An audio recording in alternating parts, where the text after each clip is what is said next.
Hello, hello, hello, and welcome to English Learning for Curious Minds by Leonardo English, the show where you can listen to fascinating stories and learn weird and wonderful things about the world at the same time as improving your English. I'm Alastair Budge, and today is the start of another 3-part mini-series, this time on modern Egypt. In part 1, this episode, we are going to be talking about the Egyptian Revolution. In part 2, the next episode, we are going to be looking at the huge new city Egypt is trying to build in the desert and ask ourselves whether it is a much needed modernization of the country or a sign of something more sinister. And in part 3, we are going to talk about the case of Giulio Regeni, the Italian PhD student who was abducted from the streets of Cairo, tortured and brutally murdered, almost certainly by the Egyptian police. Okay then, let's get right into it and talk about the Egyptian Revolution. With the benefit of hindsight, most revolutions look obvious. Whether it is an autocratic leader, an unsympathetic elite, widespread famine, police brutality, systemic corruption, high unemployment, runaway inflation, the lack of political freedom, or some combination of any or all of these. It's easy for historians to look back and say the conditions were ripe for revolution. Egypt, in 2011, would have had a tick in the box for practically all of those things. High unemployment, inflation, police brutality, lack of civic freedoms, corruption, and, of course, an autocratic leader in the form of Hosni Mubarak. But Egypt had had all of these, including Mubarak, for 3 decades. The majority of living Egyptians had known nothing else. On the 6th of October, 1981, Egypt's third president, Anwar Sadat, was assassinated during a military parade. His assassins were Islamists who did not agree with Egypt's increasingly close relationship with Israel and held President Sadat wholly responsible. With Sadat dead, blown up by grenades, his vice president, the then 53-year-old Hosni Mubarak, was sworn in 8 days later, becoming president of the Middle East's most populous country.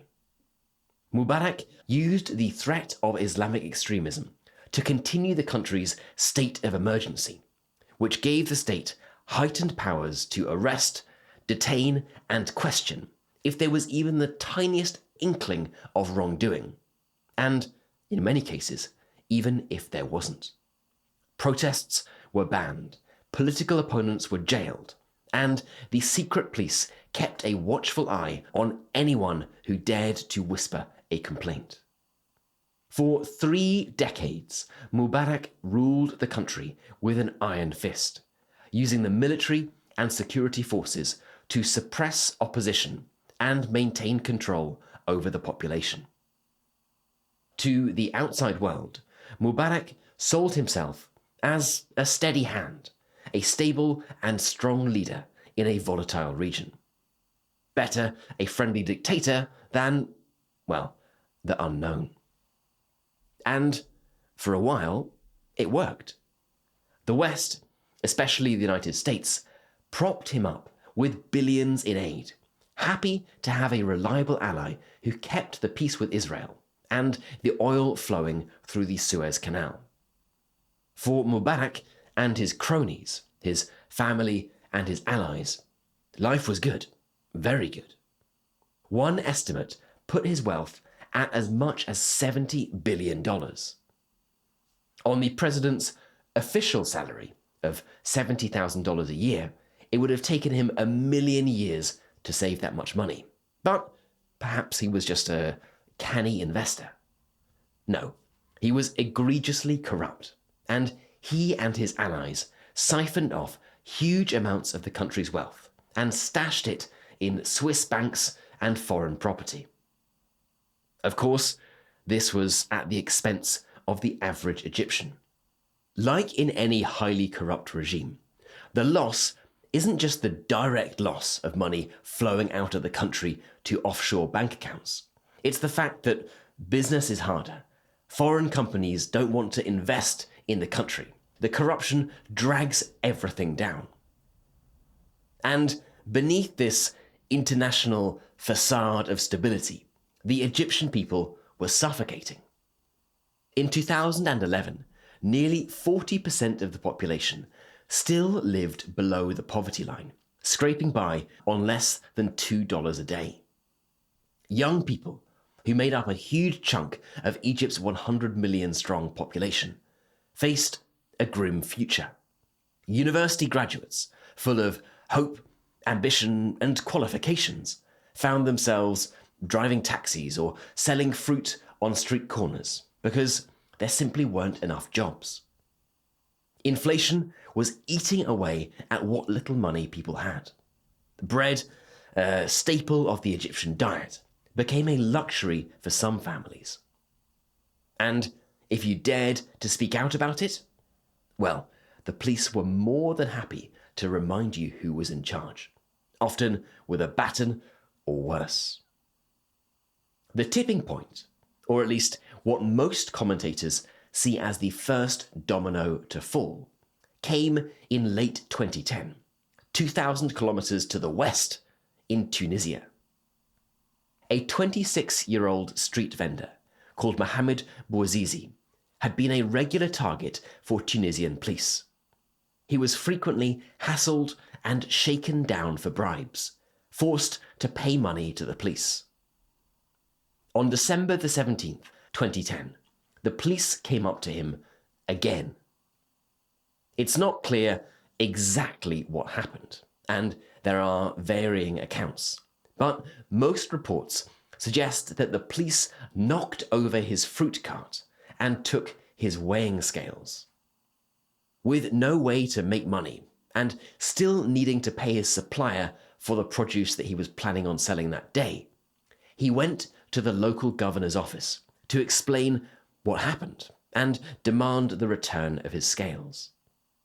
He had borrowed money to pay for the goods, and now the police had destroyed his only way of earning enough to pay back his debt. The governor wouldn't listen.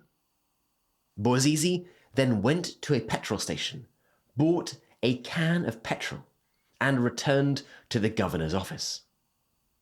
He stood outside in the street, lifted the petrol can up above his head, emptied it all over himself, shouting, "How do you expect me to live?" He then lit a match, engulfing his body in flames.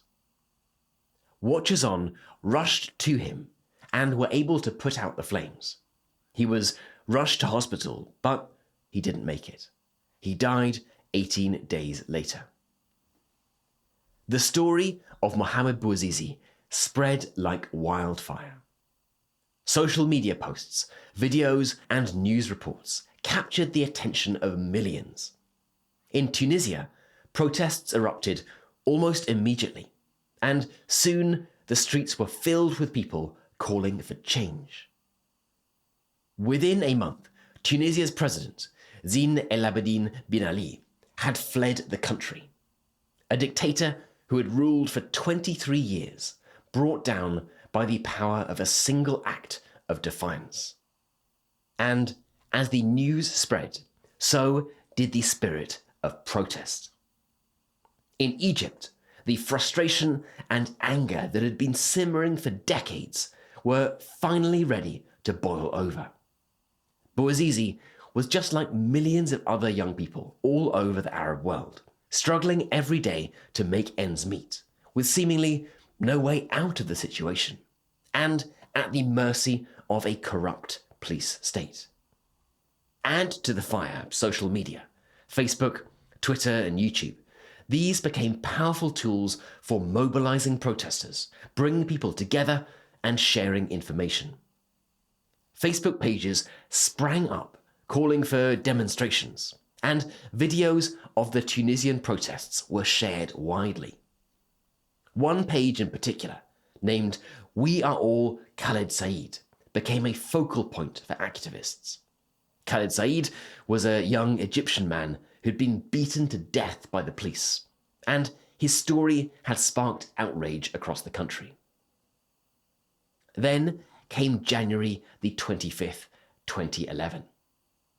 It's National Police Day in Egypt, a day that commemorates the more than 50 Egyptian police officers who were killed by the British Army in 1952. In theory, it's a day where the Egyptian people remember and honour the police.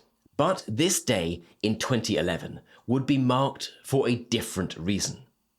Through social media, people were encouraged to take to the streets, not to support the police, but to protest against them. This was very much a grassroots protest. People who organised Facebook pages, people encouraging others on Twitter. It was not led by any one individual or group. Still, people came out in their droves. Thousands of people gathered in Cairo, Alexandria, and cities across the country. Their demands, initially, were more about living conditions and social justice than anything else. The right to live a decent life, free from police harassment. It was about fairness, the ability for ordinary Egyptians to feed their family and live without the fear of being extorted or murdered by the police. They chanted for bread, freedom, and justice. At first, the government's response was predictable. Tear gas, rubber bullets, arrests, the textbook response of an authoritarian regime in the face of public protest. But unlike previous protests, the demonstrators didn't disperse. They stood their ground, buoyed by the sense that this time something was different. Tahrir Square, right in the heart of Cairo, became the epicenter of the uprising. Day and night, people occupied the square, camping out despite the threat of violence. Then, 2 days later, the country went dark. The largest internet service providers were turned off, as were telephone lines. Mubarak and his cronies had seen that this movement was being partially facilitated through social media, Facebook, Twitter, and YouTube, and clearly thought that simply blocking this, switching it off, would bring about an end to it. It did not work, and only served to light a greater fire in the belly of the Egyptians on the street. As the days went on, the protests only grew larger, with some outlets reporting that 1 million people had gathered in Tahrir Square. The government began to panic. Mubarak tried to placate the crowds by promising reforms and shuffling his cabinet, but it wasn't enough. The army was deployed, but in a twist, they refused to fire on the protesters. Soldiers and demonstrators mingled, and some soldiers even showed solidarity with the people. Mubarak's position was becoming increasingly untenable. The United States, which had supported him for decades, was now calling for restraint and even reform. Finally, on February the 11th, 2011, after 18 days of relentless protest, Mubarak stepped down. The announcement was made by his vice president, and the crowds erupted in jubilation. The crowds in Tahrir Square danced and cheered. The dictator was gone. The Egyptians had done it. They had overthrown a man who had ruled their country for 30 years.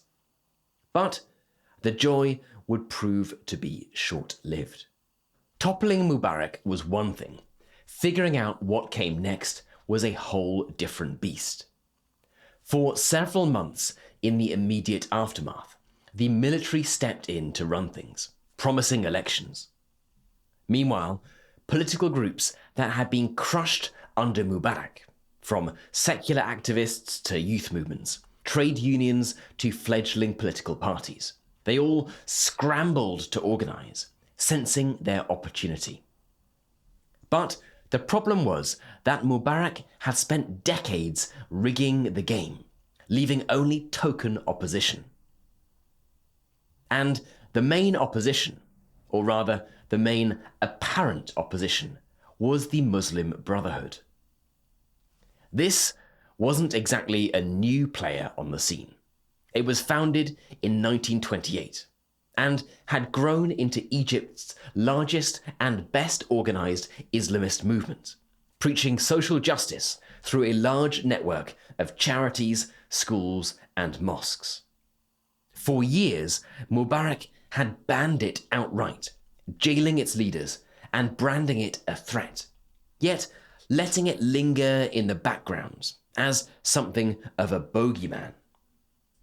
Mubarak had always framed it as a simple choice. Me, the tough military man you know, or the Islamists. In other words, better the devil you know than the devil you don't. Now, with Mubarak out of the picture, the Muslim Brotherhood saw its moment. It had a tremendous head start. Unlike other political parties, it wasn't starting from scratch. Its decades underground had built a machine no other group could match.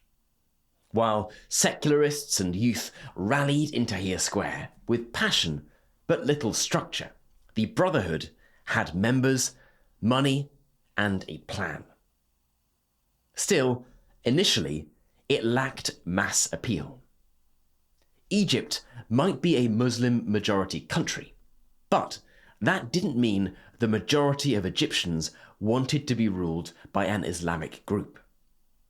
To try to appeal to a broader population, the group softened its more radical edges, talking more about jobs and fairness than Sharia law, and launched a new political party, the Freedom and Justice Party. This wasn't the Muslim Brotherhood, it was something new, refreshing, and idealistic. Not everyone bought it. To some, especially the urban middle class and Coptic Christians, it smelled like a power grab dressed up as reform. To others, people who'd grown weary of corruption and poverty, it offered hope of a new dawn. Polls from late 2011 showed a mixed picture. About 30% of Egyptians backed them, far ahead of any rival, but trust was shaky, with many fearing an Islamist agenda was hidden behind the smiles and promises of prosperity. Then, in May of 2012, 14 months after the fall of Mubarak, Egypt held its first democratic presidential election. The Egyptian people faced a stark choice. On one side was Ahmed Shafiq, a former Air Force officer and Mubarak's last prime minister, who promised continuity and stability. A safe pair of hands, albeit not so different from those the people had just overthrown. On the other was Mohamed Morsi, a softly spoken former engineering professor, and the Brotherhood's pick to lead its Freedom and Justice Party.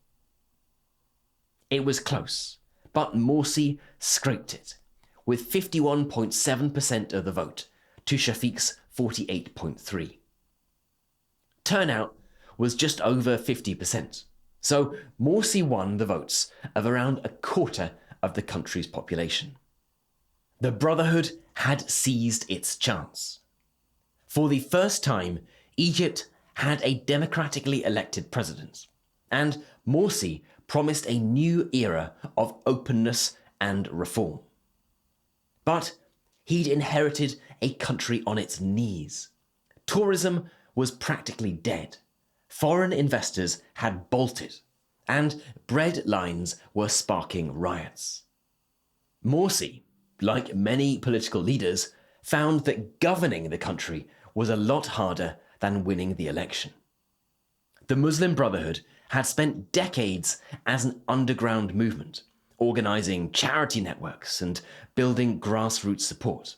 But it had precious little experience in the business of actually administering a country. And it showed. To make matters worse, the military wasn't exactly thrilled to see an Islamist calling the shots. Yes, Mubarak was gone, but the police and the military were just as powerful as before, and they were circling like vultures. Then Morsi made a fatal miscalculation. He overreached. In November of 2012, he issued a decree giving himself near absolute power, claiming it was temporary to protect the revolution from the judiciary, which he believed was still loyal to the old regime. Then came a new constitution, rushed through by his allies. Secular and Christian groups walked out, calling it an Islamist takeover. And when it passed in a referendum, barely a third of Egyptians voted. To many, Morsi wasn't building a new Egypt. He was turning it into an Islamic state. Protests erupted once again, but this time they were directed at the new president. The sense of unity that had characterized the anti-Mubarak protests was gone, replaced by deep political polarization. All this optimism had, within 12 months really, given way to disappointment. And the army, which had craftily positioned itself as a kind of neutral protector, began to reassert its influence. By mid-2013, the discontent with Morsi had reached boiling point. Some polls pegged his approval rating as low as 30%. Millions took to the streets, demanding his resignation. But this wouldn't prove to be a people's revolution. The military saw their chance. On July the 1st, they issued an ultimatum. Sort this out in 48 hours or we step in. Morsi dug his heels, insisting he was the legitimate president, elected by the people, which of course, technically he was. But legitimacy doesn't mean much when the country's against you and the army is itching to act. On July the 3rd, 2013, General Abdel Fattah al-Sisi, the head of the armed forces, went on TV and announced that Morsi was out.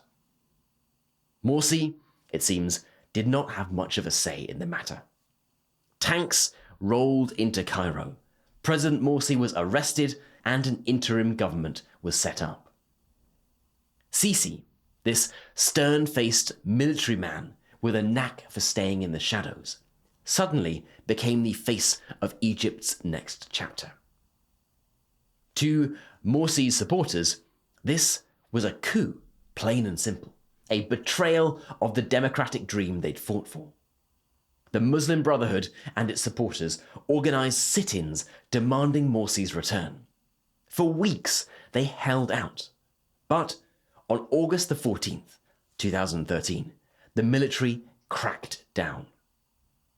What happened next was called by Human Rights Watch a crime against humanity. Security forces stormed the camps, firing live rounds into the crowds. It was one of the bloodiest days in modern Egyptian history, with some reports saying that more than 1,000 peaceful protesters were killed by the army. The Brotherhood was outlawed again, its leaders jailed or executed. But Sisi didn't stop there. Tens of thousands, activists, bloggers, even students, were rounded up in a sweeping crackdown that made Mubarak's repression look mild by comparison. In 2014, Sisi ran for president, winning in a landslide against a token opponent. The world watched on with mixed feelings. The US, wary of losing an ally, avoided calling it a coup, while Gulf states like Saudi Arabia cheered, glad to see the Brotherhood crushed. Sisi had done it, and he has remained Egypt's president to this very day. To his fans, he was a savior, the strongman Egypt needed to stop the chaos. To his critics, he was Mubarak 2.0. Same military playbook, same authoritarian tendencies, just a new face. Protests were crushed, journalists locked up. And that state of emergency Mubarak loved so much, Sisi brought it back with a vengeance. The revolution's dreams of bread, freedom, and social justice faded into the background as stability, however harsh, took center stage. So, after Egypt's rollercoaster ride from Mubarak to Morsi to Sisi, the country is stuck with another military dictator. Is he any better than the last one? Well, that's a debate Egyptians are still wrestling with today. Okay then, that is it for today's episode on the Egyptian Revolution. As a reminder, this was part 1 of a 3-part mini-series on the theme of modern Egypt. Next up will be an episode on this bold new project to build a capital city in the Egyptian desert. And in part 3, we will look at the gruesome but important case of the murder of Giulio Regeni. Those will both be member-only episodes, so if you like the sound of those, as well as more than 250 other member-only episodes, interactive transcripts, study packs, key vocabulary lists, and more, the place to go for that is leonardoenglish.com. You've been listening to English Learning for Curious Minds by Leonardo English. I'm Alistair Budge, you stay safe, and I'll catch you in the next episode.